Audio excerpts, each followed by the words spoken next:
C'est fini pour le 14e Salon international de l'artisanat de Ouagadougou, une édition de la relance qui a connu son épilogue hier au cours d'une soirée de récompense.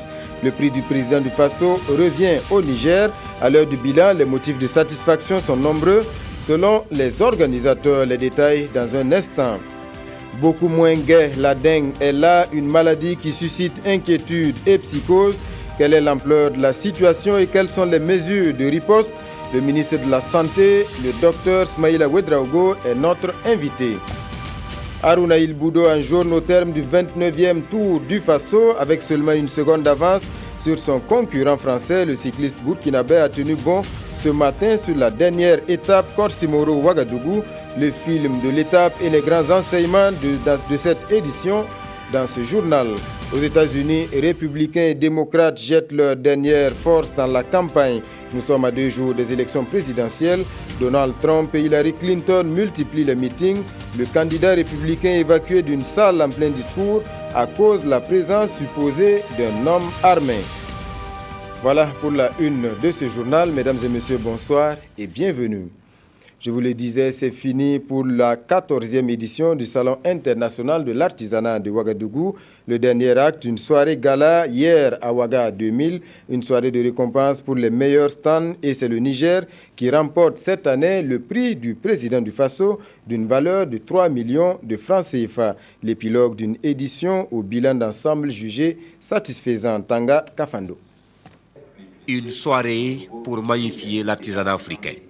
La nuit des artisans méritants et c'est le Niger qui remporte le plus gros lot, le premier prix du président de la République. Je remercie d'abord le bon Dieu qui nous a vraiment permis d'avoir ce prix.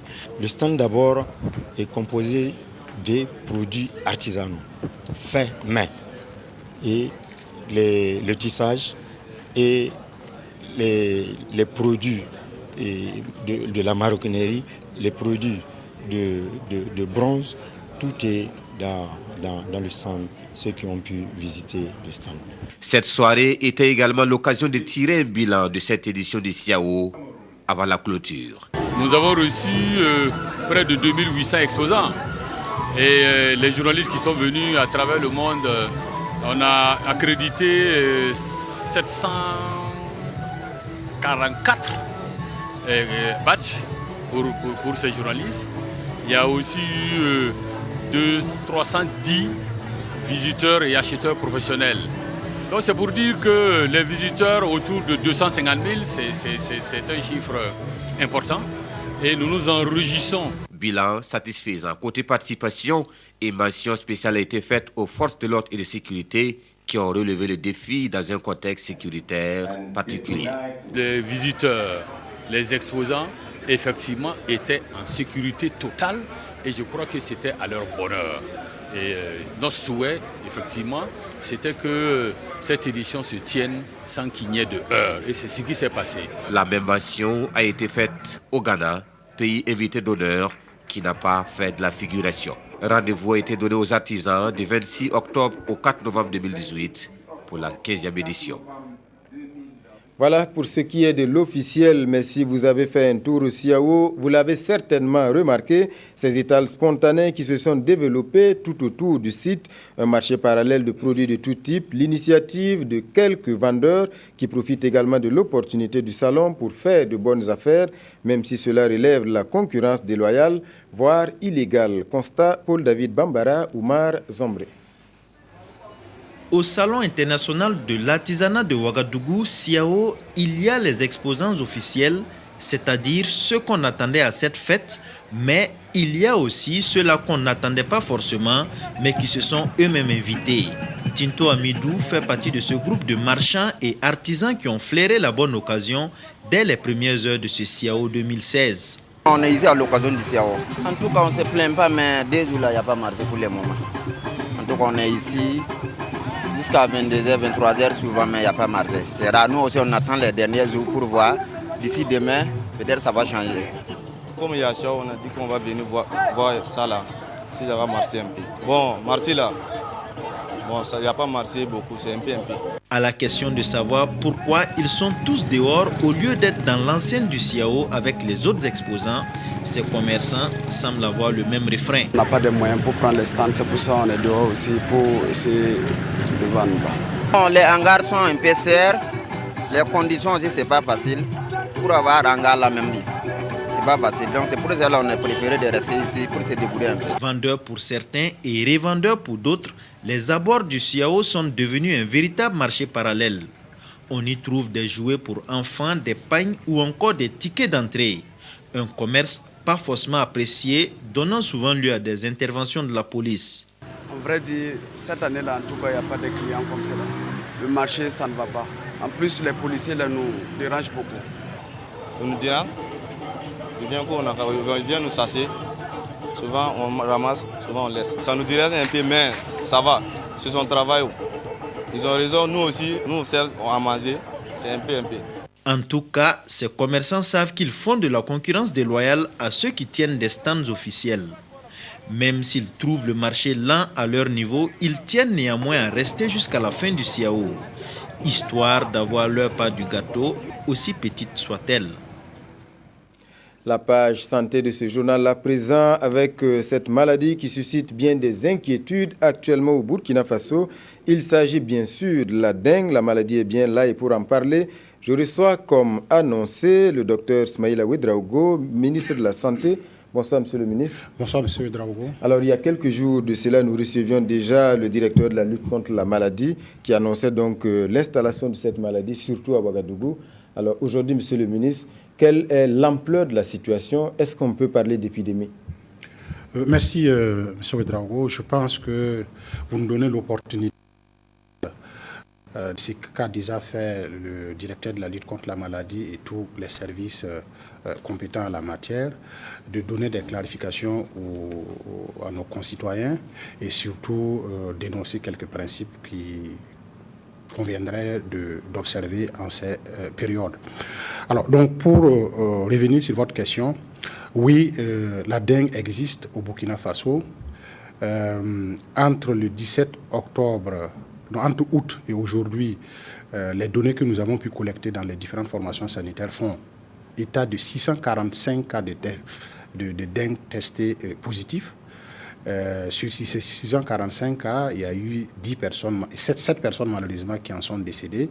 Et quand nous nous sommes intéressés pour voir à peu près quel était le profil de ces personnes, il s'est avéré que c'est des personnes qui souffraient également d'autres pathologies, ce qui fait que la dengue, quoique une maladie bénigne, qui n'est pas potentiellement très grave, donc a pu prendre le dessus sur ces patients. Monsieur le ministre, mais est-ce que c'est sur l'ensemble du territoire ou est-ce qu'il y a des zones précises où la maladie sévit? La maladie sévit. Notre préoccupation actuellement, c'est au niveau de Ouaga, où nous avons constaté qu'il y a beaucoup plus de cas que ce qu'on observait par le passé.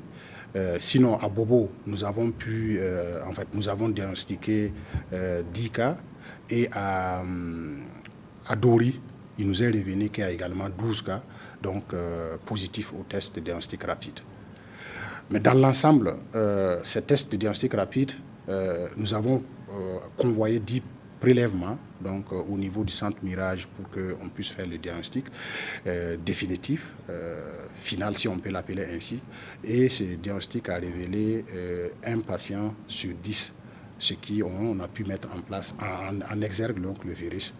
Les autres. Monsieur le ministre, peut-être la répétition est pédagogique en pareille circonstances. Alors qu'est-ce que c'est que la dengue exactement? On en a déjà parlé, mais il ne serait pas de trop de revenir là-dessus. Ok, bon, ce qu'il faut savoir, la dengue est une maladie qui est causée par un virus. Le virus est transmis par un moustique. Donc, je ne rentre pas dans les détails de ce moustique, par piqûre. Donc, le moustique s'infecte en piquant quelqu'un qui est infecté et après, il infecte une autre personne en le piquant. Et ce qu'il faut retenir, c'est que la dengue est une maladie qui a des signes, des manifestations similaires à beaucoup d'autres maladies, en particulier donc, le paludisme. Il s'agit d'une maladie qui se caractérise par des maux de tête, donc assez durs. Même malgré le traitement, ces maux de tête peuvent perdurer. Se traduit également par des douleurs musculaires, des douleurs articulaires et de la fièvre. Donc tous ces signes peuvent se retrouver également dans le cas d'un paludisme dans notre contexte. Alors donc, en résumé, maladie due à un virus transmis par piqûre de moustique, dont les manifestations sont essentiellement des céphalées, la fièvre et puis les douleurs articulaires. Dans quelques cas, des complications peuvent survenir, et c'est vraiment rare, à travers des manifestations comme des saignements, ce qu'on appelle des hémorragies. Et dans ces genres de situations-là, si ce n'est pas efficacement pris en charge, donc la personne peut en mourir. Alors, Monsieur le ministre, à l'heure actuelle, quelles sont les dispositions qui ont été prises pour faire face donc à cette maladie? Alors, donc, pour faire face à cette maladie, nous avons pris un certain nombre de dispositions. D'abord, éviter que les gens ne contractent la maladie. Et ça passe par des activités de sensibilisation, d'information, pour que les gens sachent ce que c'est, comment est-ce qu'on peut les éviter. Et à ce niveau, nous sommes en train de diffuser. Donc, il y a des spots publicitaires qui passent sur la dengue. Au niveau des radios, donc mes collaborateurs sont en train de communiquer avec les populations. Il faut avoir des mesures, observer des mesures au niveau individuel et des mesures collectives. Au niveau individuel, il faut arriver à faire en sorte qu'on puisse identifier les gîtes. Et nous sommes en partenariat avec la mairie pour faire cette mobilisation afin que nous puissions identifier et détruire tous les gîtes possibles. Et au niveau individuel, familial, déjà, les gîtes potentiels, c'est les canaries qui ne sont pas couverts. Et nous invitons les populations à couvrir les canaries, à vider l'eau au moins une fois par semaine pour éviter que le moustique ne puisse se reproduire. Donc, dans ces endroits, il y a également par endroit des pneus. S'il y a des pneus qui existent dans des zones humides où il y a de l'eau à l'intérieur, donc les moustiques peuvent se reproduire. Donc, nous invitons les uns et les autres à se débarrasser, donc à nettoyer leur environnement. Au-delà de ça, il y a également tous les endroits, les contenants qui ne sont pas naturels, c'est-à-dire que les pots de fleurs, par exemple, qu'on a chez nous, si on fait en sorte, lors des arrosages, que l'eau soit maintenue pendant une période donnée, le moustique peut se reproduire. Il y a également les abreuvoirs, surtout pour les animaux. Là, nous lançons un appel à tous les éleveurs, en tout cas de faire en sorte que l'eau des abreuvoirs soit renouvelée au moins une fois par semaine. Ça évite que le moustique puisse se reproduire et effectivement aller se contaminer les autres. Donc, voici un ensemble de mesures sur lesquelles, à travers les spots publicitaires, nous allons revenir, mais avec la mairie, particulièrement à Ouaga, et nous invitons également donc, les autres localités à développer ces initiatives-là pour que nous nettoyions notre environnement. Si notre environnement est suffisamment nettoyé, donc, il y a moins de risques que ce moustique puisse prendre les dessus. Monsieur le ministre, mais au-delà de ces actions de prévention, au niveau de la prise en charge, est-ce qu'il y a un protocole ou bien qui est mis en place? Oui. Permettez-moi d'insister sur la prévention parce qu'en réalité, prendre en charge une maladie, c'est qu'on a échoué. La prévention, elle coûte moins cher et elle est plus facile à mettre en œuvre si les gens comprennent. C'est pour cela que je voudrais insister là-dessus. Mais pour revenir sur votre question, effectivement, c'est une maladie pour laquelle, du moins, nous n'avons pas un traitement spécifique. C'est-à-dire, il n'y a pas un médicament aujourd'hui qui peut tuer le virus de la dengue. Donc, c'est une maladie pour laquelle on ne fait que des traitements symptomatiques. Quand le malade arrive, on prend en charge les signes, les céphalées, les douleurs, et ainsi de suite. Donc, pour que le malade puisse avoir le confort qu'il faut, et on l'observe pour éviter qu'il y ait des complications. Donc, à ce niveau, nous avons envoyé des protocoles. Il y avait une directive, et en plus de la directive, nous avons fait une synthèse pour donner les points essentiels donc, de cette directive-là aux agents de santé pour qu'ils puissent... Voilà. L'un des exemples, par exemple, cette directive-là, c'est de dire aux agents de santé d'éviter de faire systématiquement recours à des médicaments tels que l'ibuprofène, les anti-inflammatoires de façon générale, l'ibuprofène, l'aspirine, qui peuvent aggraver la situation des cas des malades. Ok, monsieur le ministre, il y a ce problème aussi de manque de réactifs. Il y a des gens, en tout cas, qui cherchent à diagnostiquer, en tout cas, leur mal, qui n'arrivent pas à le faire. Alors, qu'en est-il exactement, monsieur le ministre? Je pense qu'à ce niveau, il ne faudra pas que nous dramatisons. C'est vrai, il y avait un stock de réactifs, ces réactifs sont finis. Au niveau du gouvernement, nous avons pris des dispositions pour en commander avec notre partenaire technique, l'OMS, qui est également en train de prendre des initiatives pour que nous en procurions. Au niveau local, il y avait 2 structures qui étaient habilitées, compétentes à nous donner ces réactifs. Actuellement, ces structures n'ont plus de tests à leur niveau. Donc, mais je voudrais qu'on ne dramatise pas parce que Ce n'est pas parce qu'on va faire un test et dire que tu as la dengue que le problème est réglé. Nous essayons de nous adapter. Qu'est-ce qu'on dit? Notre directive qu'on a envoyée aux agents de santé. Devant toute symptomatologie similaire à la dengue, il faut éliminer les pathologies qui peuvent ressembler à la dengue, essentiellement dans notre contexte le paludisme. Et là, on a les tests de diagnostic rapide. Quand vous faites le test de diagnostic rapide et que le test est négatif, on déduit. Voilà, pensez intuitivement qu'il peut s'agir de la dengue et en ce moment, éviter tout ce qui peut être posé comme acte pour aggraver la situation de la dengue. Sinon, le diagnostic permet de savoir qu'on a la maladie, mais en réalité, le suivi de la maladie se fait par une simple numération formule sanguine pour voir si l'état hémodynamique, donc la personne est stable pour éviter les complications. Donc, de façon pratique, nous avons donné ces consignes-là en attendant donc, de pouvoir nous réapprovisionner donc, en réactifs qui viendront pour confirmer, mais qui, en réalité, n'empêchent pas que la prise en charge se fasse de façon efficiente. Monsieur le ministre, il y a ces rumeurs qui circulent selon lesquelles les feuilles de papayer seraient, en tout cas, très efficaces contre la dengue. Alors, info ou intox, monsieur le ministre? Je suis un fervent adepte de la médecine et de la pharmacopée. La médecine traditionnelle de la pharmacopée, parce que même ce que nous prenons, on parlait tout de suite de l'ibuprofène et autres, à l'origine, c'est à la base de plantes. Mais tout ça doit avoir des évidences. Quand on n'a pas de preuves scientifiques, j'ai moi aussi été informé à travers les réseaux sociaux que la papaye guérirait donc la dengue. Et j'ai essayé de regarder sur des sites où on peut publier des résultats de recherche. Je n'en ai pas trouvé. Donc partant de là, je ne saurais, donc au nom de ma responsabilité de garantir la santé publique, je ne saurais encourager les gens à rester, à consommer des feuilles de papaye. Je dis, le réflexe doit consister à aller dans une formation sanitaire dès qu'on a l'un des signes que je viens de citer, la céphalée, les fièvres, les douleurs articulaires, musculaires.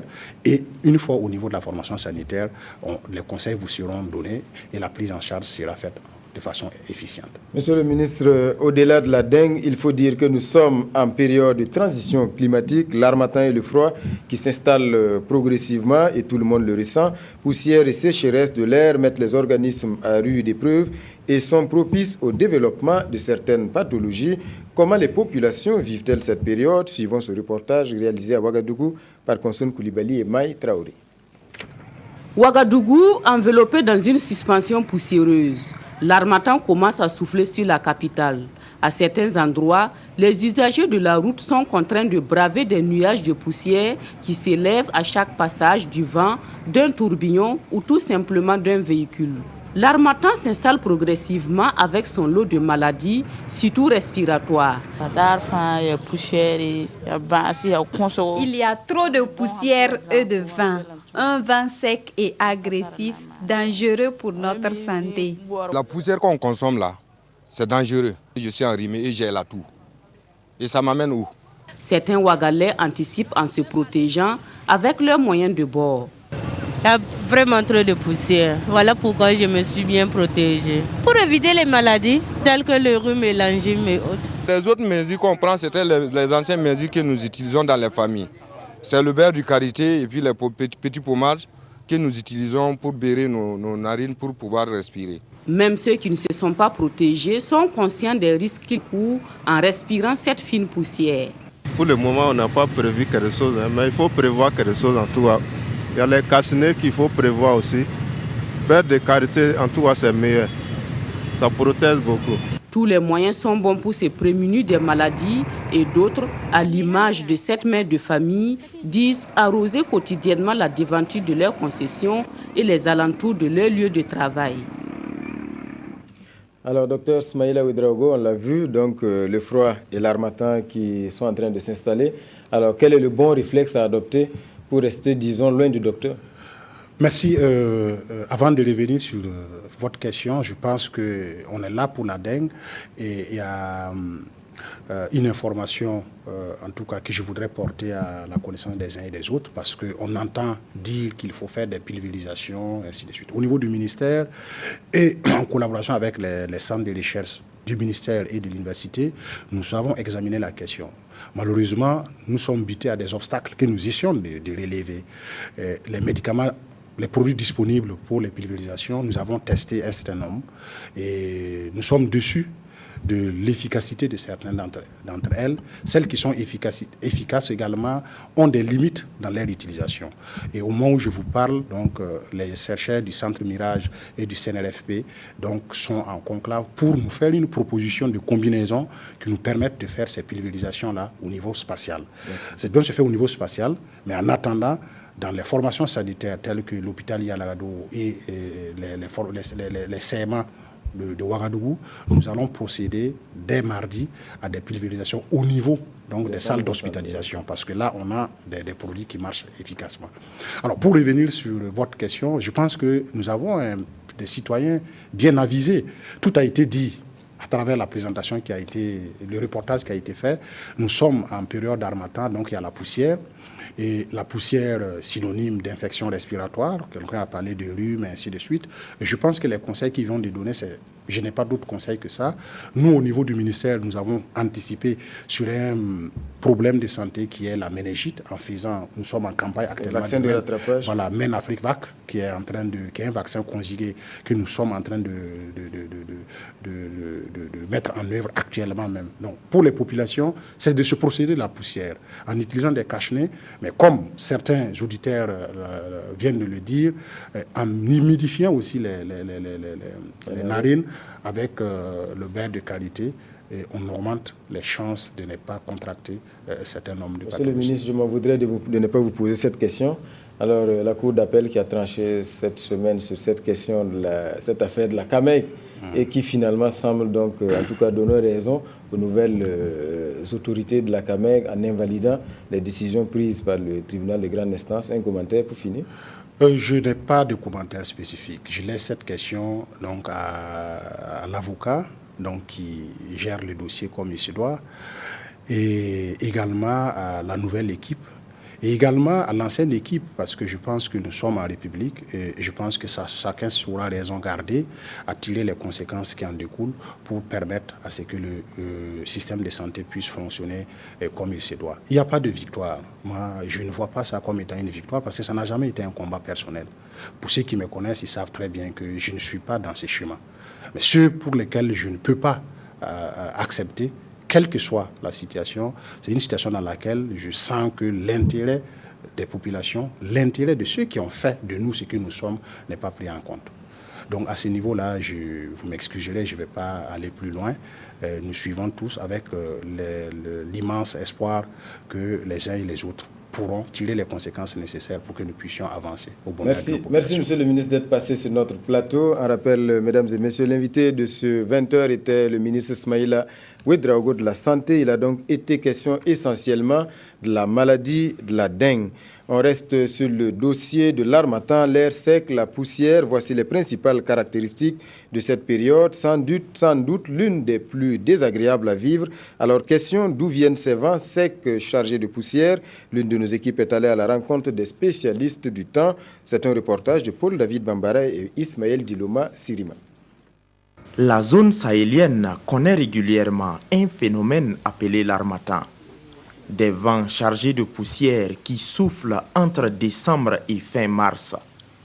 À la direction de la météorologie, les caractéristiques de ce phénomène sont bien connues par les prévisionnistes qui les résument en 3 types. Le premier, c'est le renforcement des vents au niveau de la dépression de Baudelaire. Et la deuxième situation est liée au renforcement de l'anticyclone des Açores. Et ici, le troisième, c'est le passage des phénomènes extratropicaux, les phénomènes qui ont lieu au niveau de l'Europe. Le principal type qui pourvoit le Burkina Faso en vent chargé de poussière est celui de la dépression de Baudelaire, située au Tchad. Vous pouvez voir ici cette partie rose-là. C'est précisément l'emplacement de cette zone appelée dépression de Baudelaire qui est en train de soulever de la poussière. Et comme vous le savez, la poussière est propagée tout comme la pluie, c'est d'est en ouest. Donc cette poussière va traverser une grande zone ici et se diriger vers le Burkina. Toutefois, la situation actuelle du Burkina Faso est tout autre. Nous sommes actuellement dans une phase de transition, ce qui veut dire qu'on est en train de passer de la mousson à l'harmattan. Donc, quelquefois, on voit une remontée de la mousson, parfois même qui peut atteindre le centre du pays. Donc, actuellement, on ne peut pas parler à proprement dit d'harmattan, sauf au niveau du nord du pays et quelquefois à l'est du pays qu'on a véritablement de l'harmattan. Concernant les questions d'anticipation, la direction de la météorologie dit ne pas avoir de prévisions saisonnières pour la période sèche de l'année. On ne saurait donc vous dire si au Burkina, il y aurait beaucoup de poussière ou pas dans les mois à venir. Sur un tout autre registre, la fête de l'indépendance, c'est dans un peu plus d'un mois à Kaya, dans le San Matenga. Et pour 2017, c'est la ville de Gawa qui accueille. Là-bas, on se prépare déjà. Les différentes commissions sont installées, comme quoi il ne sert à rien de courir. Il faut partir à temps. Oumarou Sayon, Draman Kabouré. La machine d'exécution et de pilotage des activités du 11 décembre à Gawa est en marche.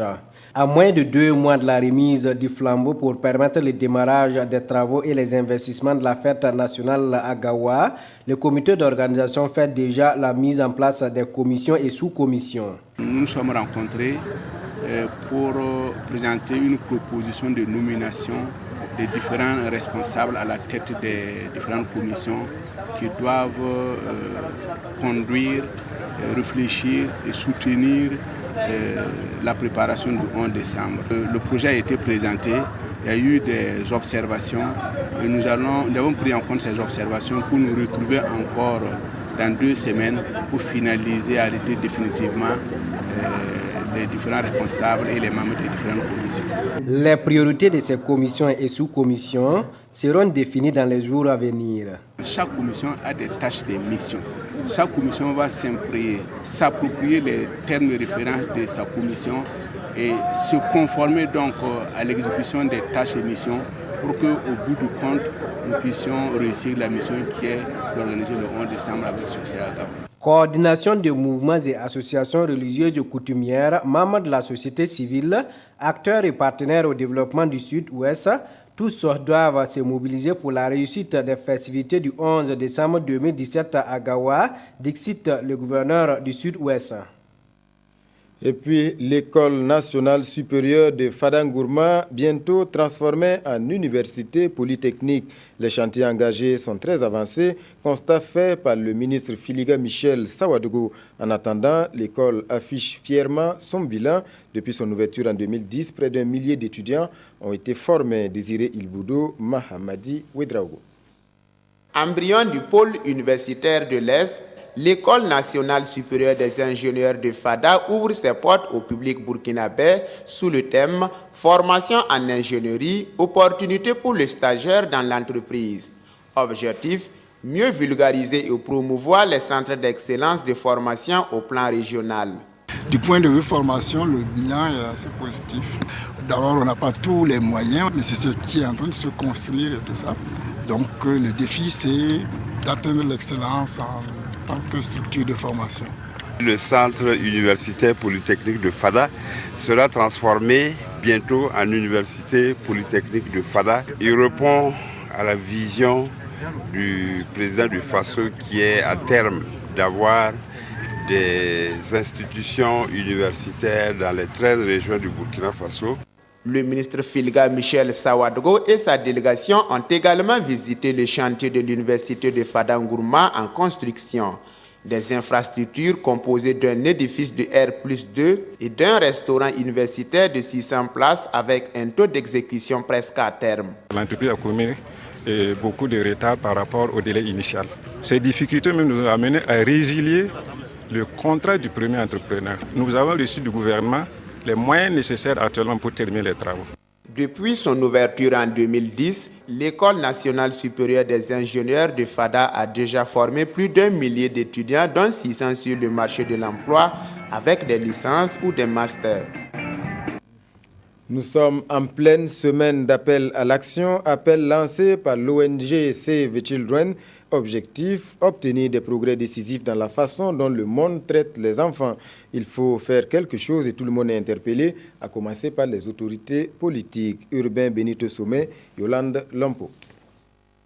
Un changement immédiat et durable dans la vie des enfants, c'est une promesse que l'ONG Save the Children entend honorer avec l'aide de ses partenaires. Et pour qu'aucun enfant ne soit oublié, elle lance du 3 au 8 novembre 2016 une semaine d'appel à l'action. À travers ces différentes activités, notre organisation va interpeller les dirigeants du Burkina Faso à prendre 3 garanties pour les enfants. Un traitement équitable qui mette fin aux politiques, aux normes et aux comportements discriminatoires régionalisés dans l'accès aux services de santé. Et ensuite, il y a l'interpellation par rapport à la réforme de la politique de rétention des ressources humaines en santé pour la rendre contraignante et l'étendre à toutes les catégories socio-professionnelles. 3 décennies après son implantation au pays des hommes intègres, l'ONG intervient dans 6 régions et œuvre aux côtés du gouvernement burkinabé pour l'atteinte des objectifs de développement durable. Outre la présente conférence de presse, Save the Children organise une soirée d'appel à l'action.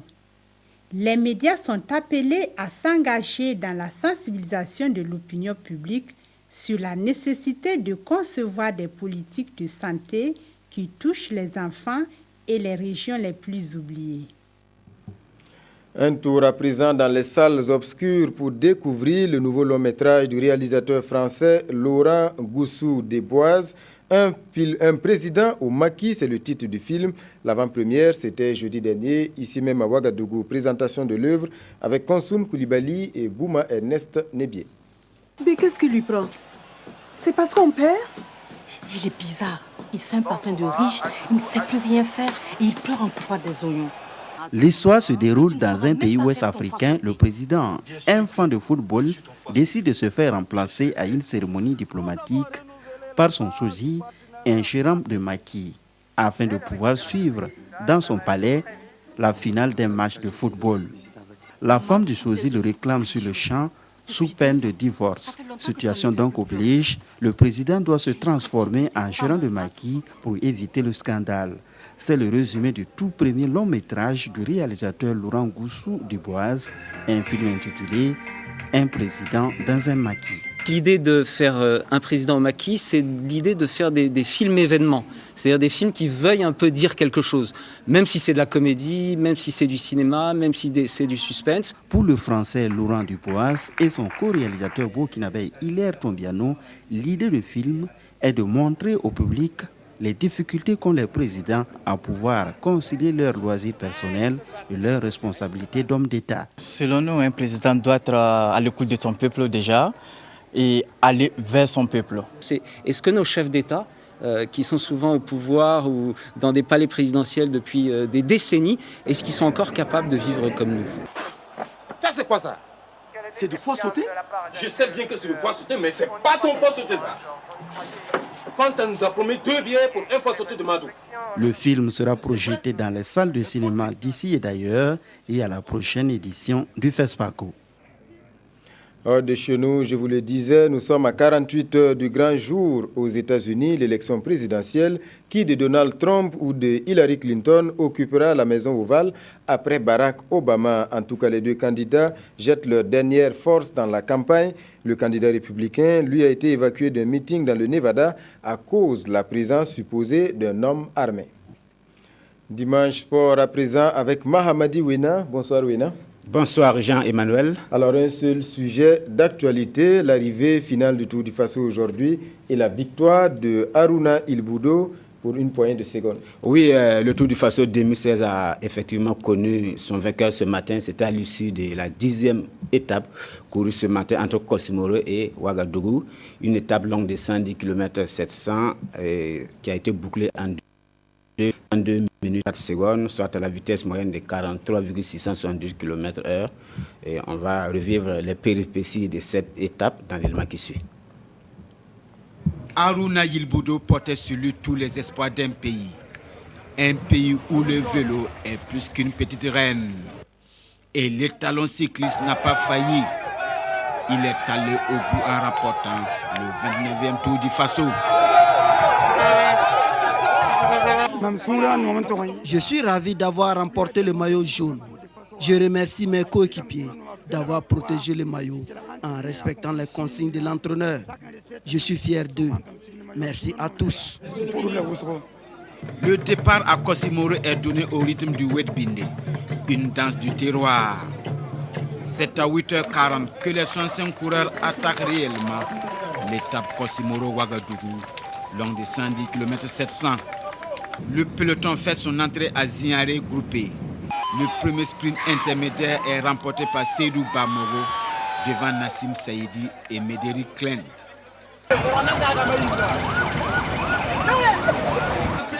Au premier passage sur la ligne d'arrivée, Karamoko Bamba s'octroie les 3 points de bonification du deuxième sprint intermédiaire devant Florence Smith et Azedine Lagabe. Le troisième sprint intermédiaire se dispute encore entre les 3 hommes de tête. Cette fois-ci, Florence Smith prend les devants, suivi de Azedine Lagabe et de Karamoko Bamba. Il ne reste que 2 tours et c'est presque certain que le sprint final va se faire à 3. Le groupe maillot jaune, entre-temps, réussit à réduire significativement l'écart. Azedine Lagabe d'Algérie franchit le premier de la ligne d'arrivée. Karamoko Bamba est deuxième. Troisième. Le maillot jaune arrive 25 secondes plus tard dans la route de Vincent Krasik. Haruna Yilboudo remporte ainsi le 29e Tour du Faso aux grandes dames du Français qui a cru jusqu'au bout. Haruna Yilboudo conserve le maillot jaune et est le vainqueur 2016 du Tour du Faso. L'Érythréen Zemefer Solomo, classé 6e de cette 10e étape, prend le maillot vert et l'Algérien Nassim Saïdi se contente du maillot rose des sprints intermédiaires. Voilà, Mahamadi Ouena avec ces scènes de liesse ce matin devant la cour de la RTB. Alors, c'est déjà l'heure des premiers bilans. Quels sont les enseignements qu'on peut tirer de ce 29e Tour du Faso? On peut parler d'un tour à rebondissement. Oui, un tour à rebondissement parce que tout était serré ce matin et on ne savait pas qui allait porter réellement les 3 maillots les plus convoités. Le jaune, vous avez vu, c'est 1 seconde qui séparait le Français de Haruna. Au niveau du vert, il y avait l'Algérien Nassim Saïdi avait 2 points d'avance sur Zemefer Salomon, l'Érythréen, mais à l'issue de l'étape, la 10e étape, l'Érythréen a récupéré le maillot vert. Et au niveau des sprints intermédiaires, le maillot rose aussi, Seydou Bamoro était à seulement 3 points de l'Algérien Nassim Saïdi. Ça montre que tout était serré parce que aucun coureur n'a su garder le maillot.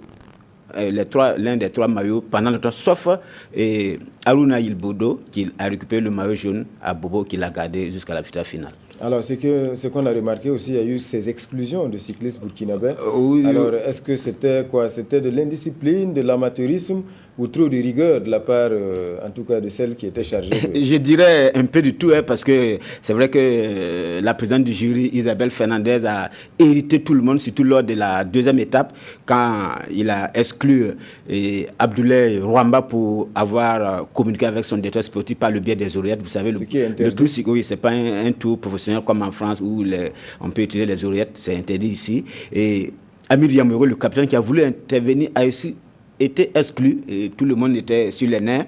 Mais par la suite, les gens ont compris que c'était de la rigueur, c'était seulement que de la rigueur. Par exemple, à l'étape de Goussi, Mathias Sorgo, qui était maillot jaune, qui a crevé plusieurs fois, qui a même chuté, a été dépanné par un directeur sportif autre que son directeur sportif. C'est une sanction, pénalité d'1 minute. Et autre chose, Nana Bourema, qui s'est accroché au véhicule de son directeur sportif, non seulement il était exclu, son directeur sportif était exclu. Il y a un Algérien aussi qui a vécu ces cas. Ouais. Donc ça montre que ce n'est pas le Burkina seul. C'est de la rigueur. Voilà, c'est de la rigueur. Alors Ouena, on est pris par le temps, oui. Sinon c'est quand même un Tour du Faso qui a été d'un niveau très relevé avec des vitesses de 44, 43 km/h. Oui, très relevé, 44,659 km/h sur 167 km Bobo Dédou. Il faut le faire. Il faut le faire. Alors, Mamadi Ouena, plus d'informations certainement demain au magazine des sports. Évidemment, demain, on aura demain. des images et des débriefings. Voilà, mesdames et messieurs, c'est la fin de ce journal. Merci pour votre attention. Tout de suite après ce journal, nous vous proposons le résumé de la participation du président du Faso à la 71e Assemblée générale des Nations unies. Restez donc devant votre petit écran. Bonne suite de programme et surtout bonne reprise de travail demain.